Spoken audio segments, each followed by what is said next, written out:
ഈ സമുദായത്തിൽ ആത്മഹത്യ വല്ലാതെ വർദ്ധിച്ചു കൊണ്ടിരിക്കുകയാ. പണ്ട് മുസ്ലിം സമുദായത്തിൽ ആത്മഹത്യയില്ല, പക്ഷേ ഈ അടുത്ത കാലത്ത് ആത്മഹത്യ വല്ലാതെ വർദ്ധിക്കുകയാണ്. എന്തു പറഞ്ഞാലും കയറെടുത്ത് തൂങ്ങുകയാണ്, നരമ്പ് മുറിക്കുകയാണ്, വിഷമടിക്കുകയാണ്. എന്റെ പ്രിയപ്പെട്ടവരെ, എങ്ങനെയെങ്കിലും ഈ ജീവിതമൊന്ന് അവസാനിപ്പിച്ചാ മതിയെന്ന് തോന്നുന്ന സാഹചര്യം ജീവിതത്തിൽ കടന്നു വരുമ്പോ, എന്തെങ്കിലും മാരകമായ രോഗമാകട്ടെ, സാമ്പത്തിക നഷ്ടമാകട്ടെ, കച്ചവടം തകർന്നു പോകലാകട്ടെ, അല്ലെങ്കിൽ മാനസികമായി തകർന്നു പോകുമ്പോ, അല്ലെങ്കിൽ പടച്ചവനെ നാണക്കേട് താങ്ങാൻ പറ്റാതെ അല്ലാഹു തന്ന ജീവിതം അവസാനിപ്പിക്കുന്ന മുസ്ലിമേ, നിങ്ങൾ എന്തിനാ ഭയപ്പെടുന്നത്? എന്തിനാ? ഈ ജീവിതം അവസാനിപ്പിക്കണമെന്ന് തോന്നുന്ന സമയത്ത് നിങ്ങൾക്ക് ഈ ദിക്റെന്ന് പറയാൻ കഴിയുമോ? ഏത് ദിക്റെന്നറിയോ? ഹസ്ബുനല്ലാഹു നിഅമൽ വകീൽ നിഅമൽ മൗലാ വ നിഅമൻ നസീർ. താങ്ങാൻ കഴിയാത്ത വേദനകൾ വരുമ്പോ, ഈ ജീവിതം അവസാനിപ്പിക്കാൻ തോന്നുന്ന സമയമുണ്ടല്ലോ, നെഞ്ചു പൊട്ടിയിട്ട് ആരാരുമില്ലാതെ വീടിനകത്തിരുന്ന് കരയുന്ന സമയത്ത് ഈ പറയുന്ന ദിക്റൊരു 3 പ്രാവശ്യം പെങ്ങളെ നിനക്ക് പറയാൻ കഴിയുമോ? ഇല്ലെന്ന് പറഞ്ഞാലും മക്കളെ പറയുന്നത് ഞാൻ ആത്മഹത്യ ചെയ്യുമെന്നാണ്, ഈ ജീവിതം അവസാനിപ്പിക്കുമെന്നാണ്. ഭർത്താവും ഭാര്യയും തമ്മിൽ വഴക്ക് കൂടുമ്പോ ഭാര്യ പറയുന്ന വാക്കിതാണ്, അതാ ഭാര്യയും ഭർത്താവും വഴക്ക് കൂടുമ്പോ എവിടെങ്കിലും പോയി മരിച്ചാ മതിയായിരുന്നു എന്ന് പറയുന്ന ഭർത്താവേ, അതാ കച്ചവടം തകർന്ന് ലക്ഷങ്ങളുടെ കടം വരുമ്പോ മരിക്കാ തോന്നുന്ന മുസ്ലിമേ, സമാധാനം വേണോ? പിടിച്ചു നിൽക്കാനുള്ള ധൈര്യം നിനക്ക് വേണോ? അല്ലാഹുവിന്റെ പ്രവാചകനാണ് പറയുന്നത്, പറഞ്ഞോ ഹസ്ബുനല്ലാഹു നിഅമൽ വകീൽ നിഅമൽ മൗലാ വ നിഅമൻ നസീർ. ഈ ദിക്ർ പറഞ്ഞത് ആരെന്നറിയുമോ? ഇതാര് പറഞ്ഞ ദിക്റാണെന്നറിയോ? ഇബ്രാഹിം നബി അലൈഹിസ്സലാം നമ്രൂദ് എന്ന് പറയുന്ന ഭരണാധികാരി തന്റെ തീക്കുണ്ടാരത്തിലേക്ക് വലിച്ചെറിയാറ് അവിടെന്ന് ഒഴുക്കി വെച്ചിരിക്കുന്ന സമയത്ത് ഇബ്രാഹിം നബി പറഞ്ഞ ദിക്റാ. പെങ്ങളെ, അല്ലാഹുവിന്റെ പ്രവാചകന്റെ പ്രിയപ്പെട്ട ഭാര്യയായ മഹ്ദി ആയിഷ, ഉമ്മഹാത്തുൽ മുഅ്മിനീൻ ആയിഷ ബീബി റളിയല്ലാഹു തആല അൻഹാ, ആയിഷ ബീബി പറഞ്ഞ ദിക്റാണ് പെങ്ങളെ. എപ്പ പറഞ്ഞ ദിക്റെന്നറിയോ? അല്ലാഹുവിന്റെ പ്രവാചകന്റെ ഭാര്യയായ ആയിഷ ബീബി റളിയല്ലാഹു തആല അൻഹയെ കുറിച്ച് ബദരീകളിൽപ്പെട്ട സ്വഹാബിയാണ് സഫ്വാൻ. ബദരീങ്ങളിൽപ്പെട്ട സ്വഹാബിയാണ് സഫ്വാൻ റളിയല്ലാഹു തആല അൻഹു. ഈ ചെറുപ്പക്കാരനായ സ്വഹാബിയും ആയിഷ ബീബിയും രണ്ടുപേരെയും ചേർത്ത് വെച്ചിട്ട് വ്യഭിചാരത്തിന്റെ ആരോപണം നടത്തുകയാ. അല്ലാഹുവിന്റെ റസൂലിന്റെ ഭാര്യയായ ആയിഷ ബീബി വ്യഭിചരിച്ചിരിക്കുകയാണ്. മുനാഫിക്കീങ്ങൾ പറയാൻ തുടങ്ങി, ഏറ്റുപിടിക്കാൻ പുതിയ മുസ്ലിമീങ്ങള്. പടച്ചവനെ, പിന്നെ എവിടെ നോക്കിയാലും ആയിഷ ബീബി വ്യഭിചരിച്ച കഥ പറയുകയാണ്. അല്ലാഹുവിന്റെ റസൂലിന്റെ ഭാര്യയെ കുറിച്ചാണ് പറയുന്നത്, ബദരീങ്ങളിൽപ്പെട്ട സ്വഹാബിയെ കുറിച്ചാണ് പറയുന്നത്. എല്ലാ സ്ഥലങ്ങളിലും ആയിഷ ബീബിയെ കുറിച്ച് ചർച്ച ചെയ്യുകയാ.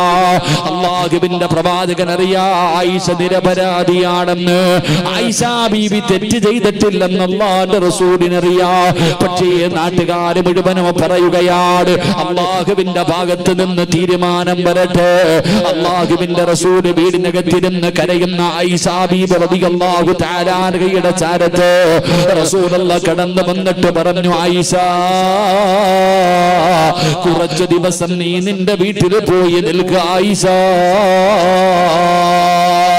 ഭർത്താവ് തന്റെ ഭാര്യയോട് നീ നിന്റെ വീട്ടിലേക്ക് പോയി നിൽക്കാതെ പറയുന്ന രംഗമൊന്ന് ചിന്തിക്കുക പെങ്ങള്. അല്ലാഹുവിന്റെ റസൂൽ എവിടെന്ന് പറയുമ്പോ ആയിഷ ബീവിക്കത് താങ്ങാൻ കഴിയാത്ത ഒരു സംഭവമാണ്. ആയിഷ ബീവിക്ക് താങ്ങാൻ കഴിയാത്ത വേദനയായി തന്റെ പിതാവ് മഹാനായ സയ്യിദുനാ അബൂബക്കർ സിദ്ദീഖ് സിദ്ദീഖ് അബൂബക്കർ സിദ്ദീഖ് റളിയല്ലാഹു തആല അൻഹു വീട്ടിലേക്ക് കടന്നു വരുമ്പോ ആയിഷ ബീബി ഓടിച്ചെന്ന് ബാപ്പയുടെ കയ്യിൽ പിടിച്ചിട്ട് പറയുന്ന ഉപ്പാ ഞാൻ അല്ലാഹുവിന്റെ റസൂലിന്റെ ഭാര്യ ഞാൻ അങ്ങനെ വ്യഭിചരിക്കുന്നവളാണെന്ന് ഉപ്പയ്ക്ക് തോന്നുന്നുണ്ടോ? വാപ്പ അവിടെ നിന്നൊന്നും മിണ്ടുന്നില്ല.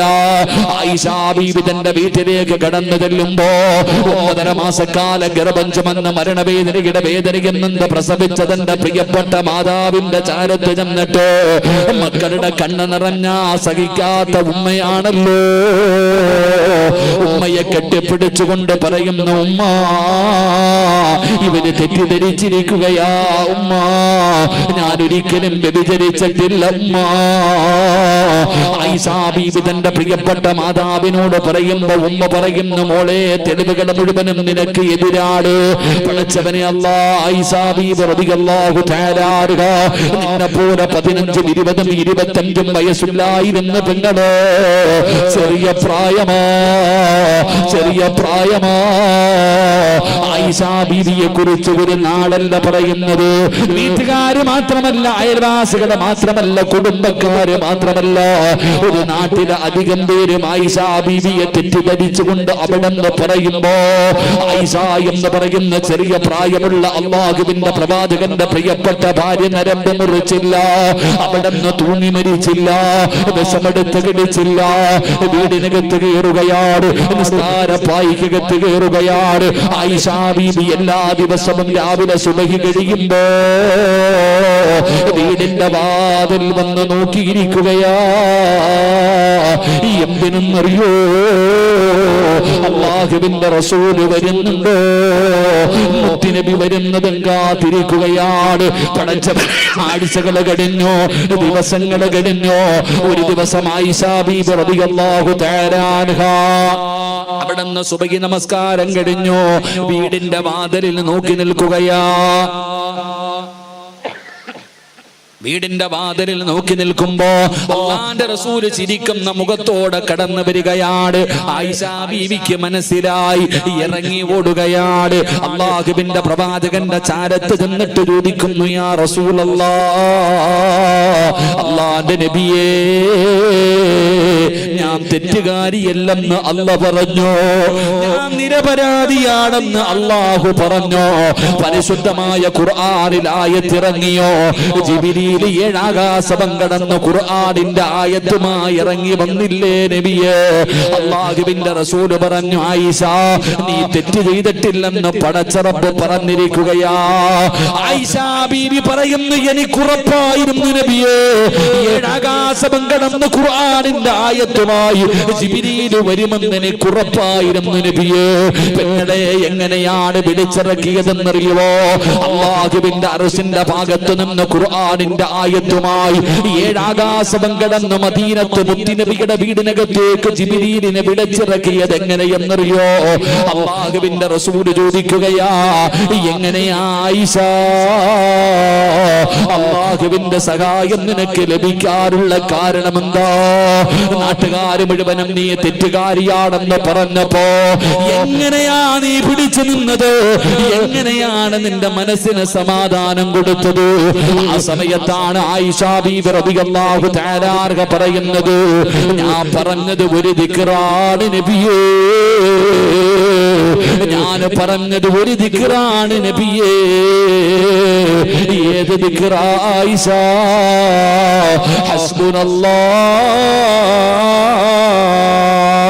ഹസ്ബുനല്ലാഹു നിഅമൽ വകീൽ നിഅമൽ മൗലാ വനിഅമൻ നസീർ. ഈ ദിക്റാണ് ആയിഷ ബീവി പറഞ്ഞത്. ഈ ദിക്റാണ് ആയിഷ ബീവി പറഞ്ഞത്.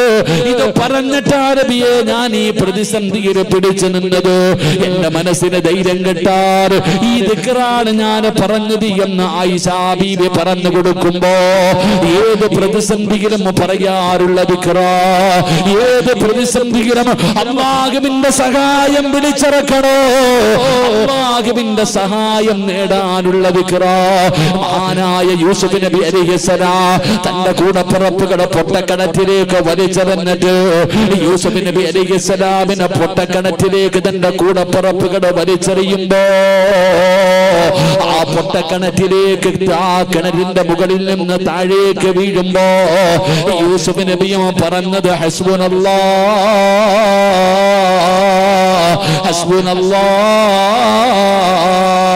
ഈ ദിക്ർ പറഞ്ഞപ്പോഴാണ് അല്ലാഹു വിളിക്കുന്ന ജിബ്രീലേ, ജിബ്രീലേ, യൂസുഫ് താഴെ എത്തുന്നതിന് മുമ്പ് രക്ഷപ്പെടുത്തണം ജിബ്രീൽ.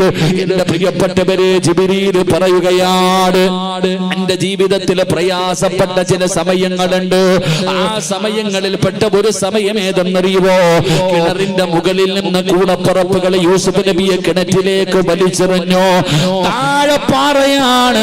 ആ പാറയിലേക്ക് യൂസുഫ് നബി ചെന്ന് വീഴുന്നതിന് മുമ്പ് അല്ലാഹുവിന്റെ അർശിന്റെ ഭാഗത്ത് നിന്ന് ജിബ്രീൽ ഈ കിണറ്റിന്റെ അടിത്തട്ടിലേക്ക് ഇറങ്ങി വരികയാ. യൂസുഫ് നബിയെ കയ്യിൽ ഇങ്ങനെ കോരിയെടുത്തിട്ട് ആ കിണറ്റിലൊരു പാറക്കഷ്ണത്തിന്റെ മുകളിലേക്ക് വെച്ചിട്ട് അവിടെ നിന്ന് യൂസുഫിനെ സമാധാനിപ്പിച്ചു എന്ന് ചരിത്രം പറയുമ്പോ, ജീവിതത്തിൽ താങ്ങാൻ കഴിയാത്ത പ്രതിസന്ധി വരുന്ന സമയത്ത് നിങ്ങൾക്ക് പിടിച്ചു നിൽക്കാറുള്ള ഒരു ആയുധമാണ് ഹസ്ബുനല്ലാഹു നിഅമൽ വകീൽ നിഅമൽ മൗലാ വ നിഅമൻ നസീർ. ഈ ദിക്ർ നിങ്ങൾ പഠിച്ചു വെച്ചോ. അതുകൊണ്ട് മഹാനായ മൂസാ നബി അലൈഹിസ്സലാം മദീന എന്ന് പറയുന്ന രാജ്യത്തേക്ക് യാത്ര ചെയ്ത് തുടങ്ങുമ്പോ അവിടെ ആദ്യമായിട്ട് പറഞ്ഞത് ദുആയാ, അല്ലാഹുവിൽ പ്രതീക്ഷ വെക്കുകയാ. അല്ലാഹുവിനെ കുറിച്ചുള്ള ഒരു സദ്വിചാരം മൂസാ നബിക്ക് ഉണ്ടായിരുന്നു. ഇതാണ് നമുക്കും വേണ്ടത്. ജനങ്ങൾ എന്ത് പറയട്ടെ, ജനങ്ങൾ എന്ത് കാണട്ടെ, അതിലൊന്നും നമുക്കൊന്നുമില്ലടോ. ജനങ്ങളുടെ തൃപ്തിയല്ല നമുക്ക് വേണ്ടത്, അല്ലാഹുവിന്റെ പൊരുത്തവും തൃപ്തിയുമാണ് നമുക്ക് വേണ്ടത്. എന്റെ പ്രിയപ്പെട്ടവരെ, സുൽത്താൻ മുറാദ് അവിടെ നിന്നൊരു സ്വപ്നം കാണുകയാണ്. പടച്ചവനെ, ഇസ്ലാമിന്റെ ഭരണാധികാരികളിൽപ്പെട്ട ഒരു മഹാനാ. അതാ സുൽത്താൻ മുറാദ് അവിടെ നിന്നൊരു സ്വപ്നം കാണുകയാണ്. തന്റെ ജനങ്ങളുടെ പ്രയാസങ്ങളെ കുറിച്ച് സ്വപ്നം കാണുകയാ. സുബഹി നമസ്കാരം കഴിഞ്ഞു. എന്നിട്ട് മഹാനവിടുന്ന് തന്റെ അനുയായികളെ കുറിച്ച് അറിയുന്നതിന് വേണ്ടി അവിടുന്ന് രൂപം മാറിയിട്ട് നടക്കുകയാണ്. മഹാനായ ഉമർ തങ്ങളെ നടക്കുന്നത് പോലെ രാജാവ് രൂപം മാറിയിട്ട് ജനങ്ങളെ കുറിച്ച് പഠിക്കുന്നതിന് വേണ്ടി ഇറങ്ങി നടക്കുകയാ. സുൽത്താൻ മുറാദും തന്റെ അനുയായിയും കൂടെ സുബഹി നമസ്കാരം കഴിഞ്ഞിട്ട് അവിടുന്ന് രൂപം മാറിയിട്ട് ജനങ്ങളുടെ നടുവിലൂടെ നടന്നു പോകുമ്പോ വഴിയോരത്തൊരു ചെറുപ്പക്കാരൻ കിടക്കുകയാ. വഴിയോരത്തൊരു മനുഷ്യനിങ്ങനെ മരിച്ചു കിടക്കുകയാണ്. ഒരാളും തിരിഞ്ഞു നോക്കുന്നില്ല, ഒരാളും അവിടെ നിന്ന് സഹായിക്കുന്നില്ല. മരിച്ചു കിടക്കുകയാണ്, മരിച്ചു കിടക്കുകയാണ്. സുൽത്താൻ മുറാദ് അവിടെ നിന്ന് ചോദിക്കുന്നു, ജനങ്ങള് എന്തുകൊണ്ടാണ് നിങ്ങൾ ഈ മനുഷ്യൻ മരിച്ചു കിടന്നിട്ട് തിരിഞ്ഞു നോക്കാത്തത്? നിങ്ങൾ ഈ മനുഷ്യനെ എന്തുകൊണ്ട് നിങ്ങൾ സഹായിക്കുന്നില്ല? ആ സമയത്ത് ജനങ്ങൾ പറയുകയാ, ഈ മനുഷ്യൻ ആരെന്നറിയോ? ഈ നാട്ടിലെ ഏറ്റവും വലിയ കള്ളുകുടിയനാ, ഈ നാട്ടിലെ ഏറ്റവും വലിയ വ്യഭിചാരിയാ. പടച്ചവനെ, ഈ മനുഷ്യന് മക്കളില്ല, ഒരു ഭാര്യ മാത്രമേ ഉള്ളൂ. ഇവൻ മോശമായ ജീവിതം നയിക്കുന്നവനാണ്. ഇവന് പരസ്യമായി കള്ളുവാകുന്നത് ഞങ്ങൾ കാണുന്നവരാ. അതാ ശരീരം വെച്ച് ജീവിക്കുന്ന പെണ്ണുങ്ങളുടെ വീട്ടിലേക്ക് പോകുന്നത് ഞങ്ങൾ കണ്ടിട്ടുണ്ട്. അതുകൊണ്ട് ഒരാളും ഈ മനുഷ്യനെ സഹായിക്കില്ല. സുൽത്താൻ മുറാദ് ചോദിക്കുന്നു, ഇത് അല്ലാഹുവിന്റെ റസൂലിന്റെ സമുദായമല്ലേ? ഇതിന് മുമ്പത്ത് മുഹമ്മദിൽപ്പെട്ട മനുഷ്യനല്ലേ? അവർക്കറിയില്ല ഭരണാധികാരിയാണ് ചോദിക്കുന്നതെന്ന്. അവസാനം രാജാവും പടച്ചവരെ സേവകനും കൂടെ ജനാസ എടുക്കുകയാണ്. ആ മയ്യത്തെടുത്തുകൊണ്ട് ഈ മനുഷ്യന്റെ വീട്ടിലേക്ക് കടന്നു ചെന്നു. ഈ മനുഷ്യന്റെ വീട്ടിലേക്ക് ജനാസ കൊണ്ടുപോയി വീടിന്റെ മുമ്പിൽ കൊണ്ടുവെക്കുമ്പോ അദ്ദേഹത്തിന്റെ പ്രിയപ്പെട്ട ഭാര്യ കരയുകയാ. തന്റെ പ്രിയപ്പെട്ട ഭർത്താവിന്റെ ജനാസ കണ്ടവനും നശിപ്പിച്ച് കളയുകയാ. കള്ള് മുഴുവനും പൊട്ടിച്ച് നശിപ്പിച്ച് കളയുകയാണ്. എന്നിട്ട് പറയുന്നു അൽഹംദുലില്ലാഹ്, പടച്ചവനേ ഇന്നൊരുപാട് മുസ്ലിമീങ്ങളെ കള്ളുകുടിയിൽ നിന്ന് രക്ഷപ്പെടുത്തിയല്ലോ അല്ലാഹ്. ആ മനുഷ്യൻ പറയുന്നു അൽഹംദുലില്ലാഹ്. ആ ഭാര്യ പറയുകയാണ് സുൽത്താനിനോട്, എന്റെ ഭർത്താവ് ശരീരം വിറ്റ് ജീവിക്കുന്ന പെണ്ണുങ്ങളുടെ വീട്ടിൽ പോവുകയാണ്. എന്തിനാ അവർ ശരീരം വിൽക്കുന്നത്? അവർക്ക് പൈസ കിട്ടാനല്ലേ? ഈ മനുഷ്യന് വീട്ടിൽ പോയിട്ട് ആ മോശമായ ജീവിതം നയിക്കുന്ന പെണ്ണുങ്ങളുടെ കയ്യിൽ പൈസ കൊടുത്തിട്ട് പറയുകയാ, ഇന്നൊരാളെയും നിങ്ങളെ തെറ്റിലേക്ക് കൊണ്ടുപോകരുത്, നിങ്ങളൊരാളും ഇന്ന് മോശമായ രീതിയിൽ പോകരുത്. പെണ്ണുങ്ങളുടെ കയ്യിൽ പൈസ കൊടുത്തിട്ട് അവരെ ആ സ്വഭാവത്തിൽ നിന്ന് പിന്തിരിപ്പിക്കുകയാ. ആ പെണ്ണ് പറയുന്നു, എന്റെ ഭർത്താവ് പറയുകയാണ് അൽഹംദുലില്ലാഹ്, ഇന്നൊരുപാട് ചെറുപ്പക്കാര് വ്യഭിചാരത്തിൽ നിന്ന് രക്ഷപ്പെടുത്തിയല്ലോ അല്ലാഹ്. അവിടുന്ന് പ്രിയപ്പെട്ട ഭർത്താവ് പറയുമ്പോ ഭാര്യ ഭർത്താവിനോട് പറയുകയാ, നിങ്ങൾ കള്ള് വാങ്ങുന്നത്, നിങ്ങൾ മോശമായ പെണ്ണുങ്ങളുടെ വീട്ടിൽ പോകുന്നത് ഈ ജനങ്ങളൊക്കെ കാണുകയാണ്. അവർ ലാഹിറാണ് നോക്കുന്നത്, അവർക്ക് മറ്റുള്ളതറിയില്ലല്ലോ. നിങ്ങളിങ്ങനെ ജീവിക്കരുത്, നിങ്ങളിങ്ങനെ പരസ്യമായി ചെയ്യരുത്. നിങ്ങൾ ചെയ്താ നിങ്ങൾ മരിച്ചാൽ ഒരാൾ പോലും നിങ്ങളുടെ മയ്യത്ത് കുളിപ്പിക്കാൻ വരില്ല, മയ്യത്ത് പൊതിയാൻ വരില്ല, മയ്യത്ത് നിസ്കരിക്കാൻ വരില്ല എന്ന് പറഞ്ഞുകൊണ്ട് തന്റെ പ്രിയപ്പെട്ട ഭാര്യ ഉപദേശിക്കുമ്പോ ആ മനുഷ്യൻ പറഞ്ഞ മറുപടി എന്തെന്നറിയോ? പെണ്ണേ, ഞാൻ മരിച്ചാൽ എന്റെ മയ്യത്ത് കുളിപ്പിക്കുന്നത് ആരെന്നറിയോ? ഈ രാജ്യത്തിന്റെ ഭരണാധികാരിയാ. ആരാ പറഞ്ഞു തന്റെ മയ്യത്ത് കുളിപ്പിക്കാൻ ആള് വരില്ലെന്ന്? എന്റെ ജനാസ കുളിപ്പിക്കാൻ ഈ രാജ്യത്തിന്റെ ഭരണാധികാരി വരും പെണ്ണ്. ആ മനുഷ്യനായിരിക്കും എന്റെ മയ്യത്ത് പൊതിയുന്നത്. രാജ്യത്തിന്റെ ഭരണാധികാരിയാണ് എന്റെ മയ്യത്ത് കുളിപ്പിക്കുന്നത്, എന്റെ കഫം പൊതിയുന്നത്. ഈ നാട്ടിൽ ഒരാൾക്കും കിട്ടാത്ത ജനാസ നമസ്കാരം എനിക്ക് കിട്ടും പെണ്ണ്. രാജ്യത്തിന്റെ ഭരണാധികാരി തന്നെ എന്റെ ജനാസയ്ക്ക് ഇമാമത്ത് നിൽക്കും. അല്ല എന്നെ കൈവിടൂലടി, അല്ല എന്നെ ഒരിക്കലും കൈവിടൂല. ഞാൻ ചെയ്യുന്ന സൽക്കർമ്മം എന്താണെന്ന് നിനക്കറിയാമല്ലോ. ഭർത്താവ് ഭാര്യയോട് പറയുമ്പോ ഭാര്യ ചിരിക്കുകയാ. എന്റെ ഭർത്താവ് മരിച്ചാൽ ഇസ്ലാമിന്റെ ഭരണാധികാരി മയ്യത്ത് കുളിപ്പിക്കാൻ വരുമെന്ന് പറയുമ്പോ, കഫം പൊതിയാൻ വരുമെന്ന് പറയുമ്പോ, നിസ്കരിക്കാൻ വരുമെന്ന് പറയുമ്പോ, പടച്ചവനെ അല്ലാഹു ഇഷ്ടപ്പെട്ട ആയിരങ്ങൾ എന്റെ മയ്യത്ത് നമസ്കാരത്തിൽ പങ്കെടുക്കുമെന്ന് പറയുമ്പോ ഭാര്യ കളിയാക്കി ചിരിക്കുകയാ. ഇത് പറഞ്ഞു കഴിയുമ്പോ സുൽത്താൻ മുറാദിന്റെ കണ്ണ് നിറയുകയാ. അവിടുന്ന് തന്റെ രൂപമെന്ന് മാറ്റുകയാ. പെണ്ണേ, നിന്റെ ഭർത്താവ് പറഞ്ഞത് സത്യമാ. ഞാൻ ഈ രാജ്യത്തിന്റെ ഭരണാധികാരിയാ. അല്ലാഹുവേ, ആ മനുഷ്യന്റെ ജനാസ കുളിപ്പിച്ചത് സുൽത്താൻ മുറാദാ. അവിടുത്തെ കഫം പൊതിഞ്ഞത്, അവിടുത്തെ മയ്യത്ത് നമസ്കാരത്തിന് ഇമാമത്ത് നിന്നത് ഒരാളും കാണാത്ത രീതിയിൽ പടച്ചവരെ ആയിരങ്ങളോടെ ജനാസ നമസ്കാരത്തിൽ പങ്കെടുത്തത്. ആ മനുഷ്യൻ തന്റെ ഭാര്യയോട് പറഞ്ഞു, പെണ്ണേ, അല്ലാഹു എന്നെ കൈവിടൂല, അല്ലാഹു എന്നെ കൈവിടൂല. അതുകൊണ്ട് ഈ സദസ്സിലിരിക്കുന്നവരോട് പറയുകയാ, ആര് കൈവിട്ടാലും റബ്ബ് കൈവിടില്ല. ഈ വിശ്വാസമാണ് നമുക്ക് വേണ്ടത്, ഈ പ്രതീക്ഷയാണ് നമുക്ക് വേണ്ടത്. അതുകൊണ്ട് മദീന എന്ന് പറയുന്ന സ്ഥലത്തേക്ക് മൂസാ നബി യാത്ര തുടങ്ങുമ്പോ ആദ്യമായിട്ട് അല്ലാഹുവോട് പറയുകയാ, അല്ലാഹ് അയ്യഹ്ദിയനീ സവാഅ സബീൽ, പടച്ച റബ്ബിനോട് ദുആ ചെയ്യുകയാ.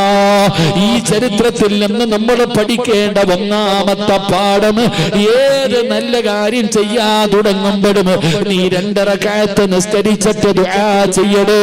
അല്ലാഹുവിന്റെ സഹായം വാങ്ങണേ, അല്ലാഹുവിന്റെ ബർക്കത്ത് നിനക്ക് വേണ്ടേ, റബ്ബിന്റെ സഹായം നിനക്ക് വേണ്ടേ. അത് നീ ചോദിച്ചു വാങ്ങണമെന്ന് നബി മുഹമ്മദ് മുസ്തഫ സല്ലല്ലാഹു അലൈഹി വസല്ലം. ഒന്നാമത്തെ കാര്യം, ഏത് കാര്യം ചെയ്യാൻ തുടങ്ങുമ്പോഴും തുടക്കത്തിൽ അള്ളാഹുവിനെ ഏൽപ്പിച്ചിട്ട് വേണം തുടങ്ങാൻ. അള്ളാഹു നമുക്ക് ഭാഗ്യം നൽകി അനുഗ്രഹിക്കുമാറാകട്ടെ. 2, എന്റെ പ്രിയപ്പെട്ട സഹോദരങ്ങളെ, മഹാനായ മൂസാ നബി അലൈഹിസ്സലാം മദീന എന്ന് പറയുന്ന സ്ഥലത്തേക്ക് ഒരാഴ്ച യാത്ര ചെയ്തെത്തി. ഒരാഴ്ചയോളം സഞ്ചരിച്ച് മദീന എന്ന് പറയുന്ന സ്ഥലത്തെത്തിയപ്പോ മൂസാ നബി അലൈഹിസ്സലാം കാണുന്ന ഒരു രംഗം, 2 പെൺകുട്ടികൾ ആടുകളുമായിട്ടൊരു ഭാഗത്ത് നിൽക്കുന്നു. ആണുങ്ങളും പെണ്ണുങ്ങളും ഒരു കിണറ്റിന്റെ ചുവട്ടിൽ വെള്ളം കോരുവാനുള്ള തിരക്ക് കൂട്ടുകയാണ്. മൂസാ നബി അലൈഹിസ്സലാം നോക്കുമ്പോ 2 പെൺകുട്ടികൾ അവരുടെ ആടുകളുമായി മാറി നിൽക്കുന്നു. മറ്റുള്ള ആണുങ്ങളും പെണ്ണുങ്ങളും കൂടെ വെള്ളം കോരുവാനുള്ള തിരക്ക് കൂട്ടുന്ന ഒരു കിണറ്റിന്റെ ചുവട്ടിൽ. മൂസാ നബി അലൈഹിസ്സലാമിന് അത്ഭുതമായി. മൂസാ നബി ഈ പെൺകുട്ടികളോട് ചോദിച്ചു, നിങ്ങൾ എന്തേ വെള്ളം കോരാൻ പോകാത്തെ? നിങ്ങൾ എന്തുകൊണ്ടാണ് വെള്ളം കോരാൻ പോകാത്തത്?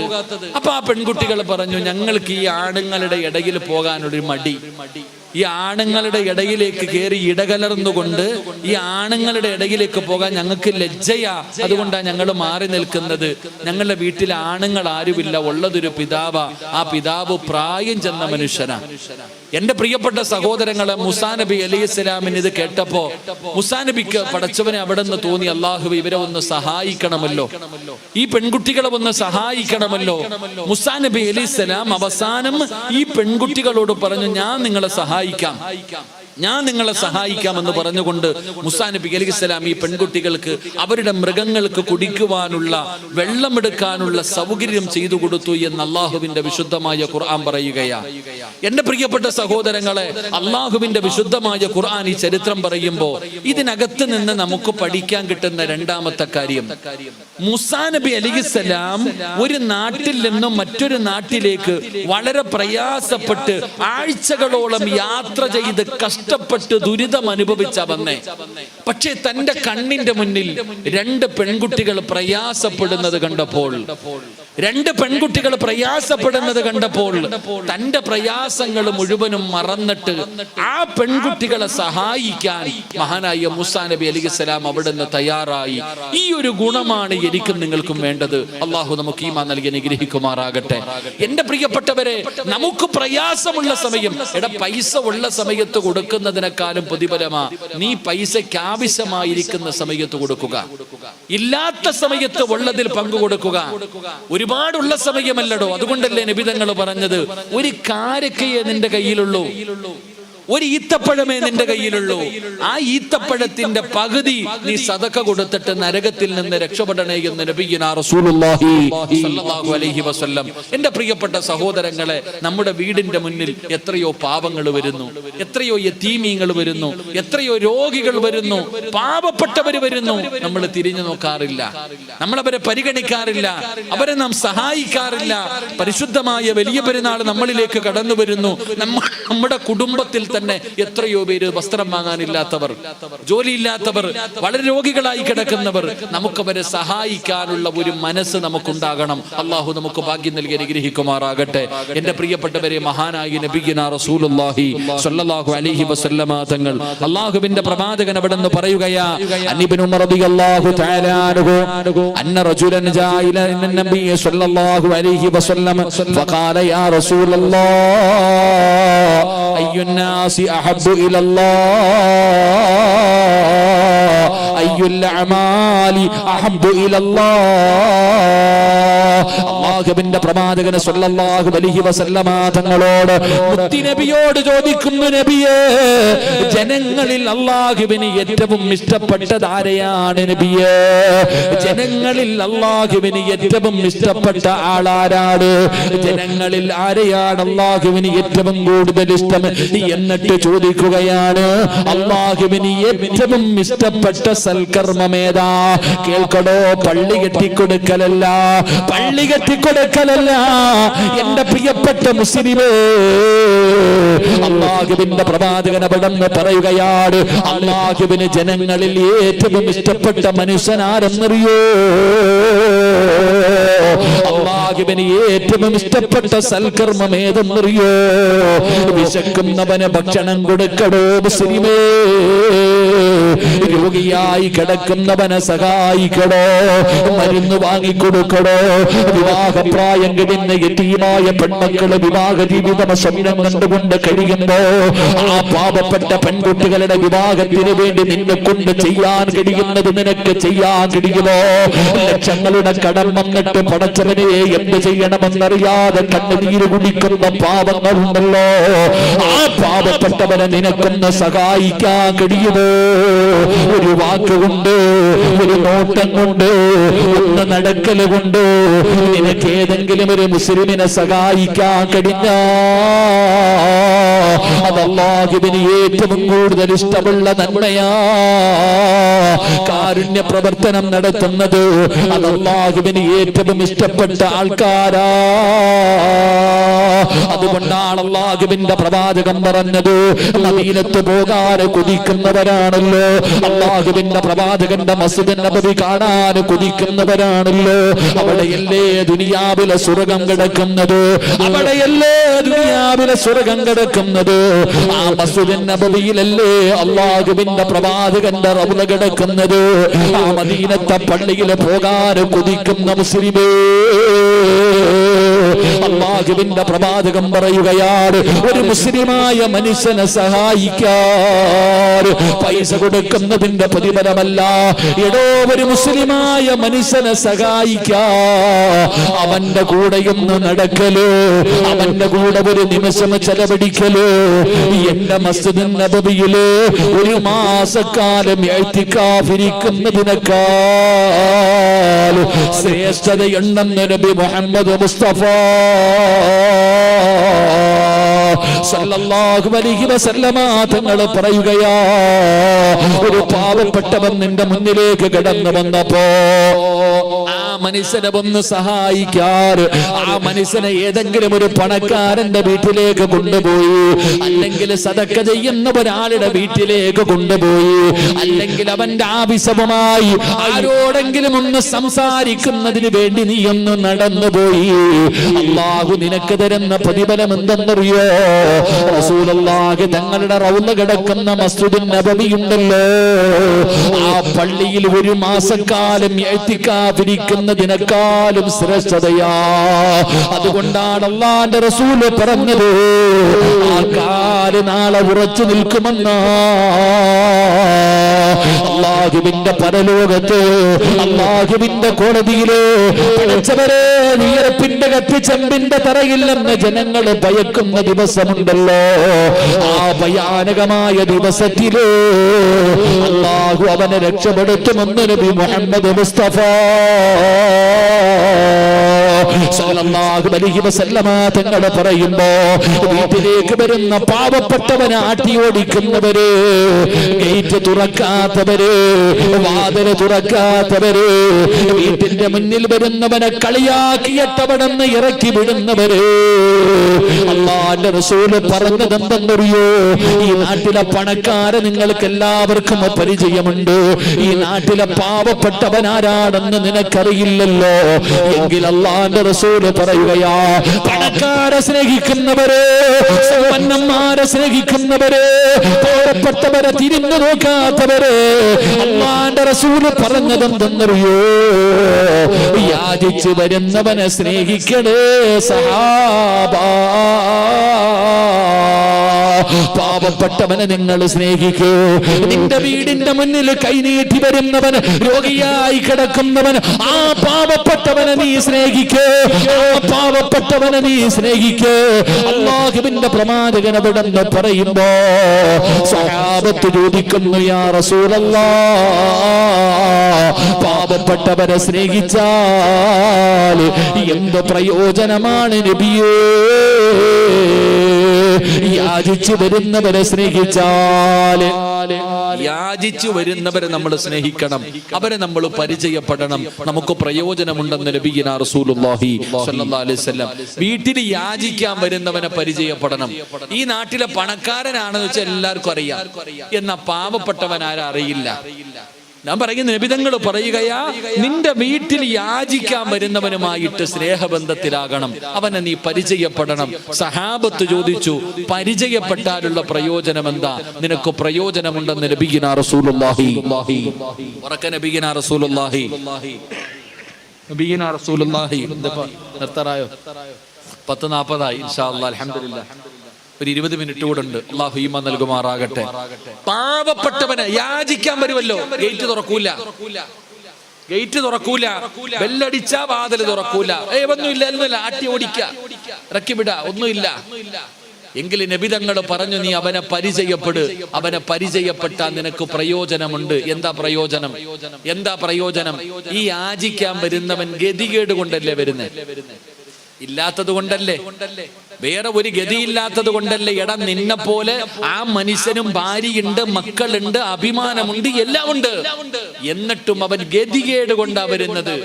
ആ ഗതികേട് കൊണ്ട് നിന്റെ മുന്നിലേക്ക് കൈനീട്ടി വരുന്നവനെ അൽഹംദുലില്ലാഹ് സന്തോഷത്തോടെ വിളിച്ചു, വീടിന്റെ അകത്ത് കയറ്റിയിരുത്തി, കുടിക്കാൻ ഇത്തിരി വെള്ളം കൊടുത്തു. എന്താ നിന്റെ പ്രയാസം? പൈസ ഒന്നും കൊടുക്കണ്ട, പൈസ കൊടുക്കണ്ട.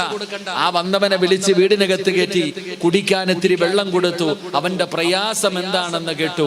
എന്നിട്ട് അൽഹംദുലില്ലാഹ്, നീ പേടിക്കണ്ട, അള്ളാഹു നിന്നെ സഹായിക്കും, നിന്റെ മകളുടെ വിവാഹം നടത്തും, നിന്റെ രോഗത്തിനുള്ള ചികിത്സ, അതിനുള്ള സമ്പത്ത് റബ്ബ് തരും, നിന്റെ രോഗം അള്ളാഹു ശിഫയാക്കി തരും എന്ന് പറഞ്ഞുകൊണ്ട് ആ മനുഷ്യനെ ഒന്ന് സമാധാനിപ്പിച്ച് ഒന്ന് ദുആ ചെയ്തിട്ട് വേണം ആ മനുഷ്യനെ പറഞ്ഞുവിടാൻ.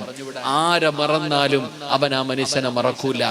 അങ്ങനെ വീടിനകത്ത് വിളിച്ചു കയറ്റി ഇരുത്തി, കുടിക്കാൻ വെള്ളവും കൊടുത്ത്, അവന്റെ പ്രയാസം കേട്ട് അവന് വേണ്ടി ദുആ ചെയ്ത് സന്തോഷത്തോടെ, പൈസ കൊടുത്തില്ലെങ്കിലും സന്തോഷത്തോടെ പറഞ്ഞു വിട്ടാൽ ഒരിക്കലും അവൻ നമ്മളെ മറക്കൂല.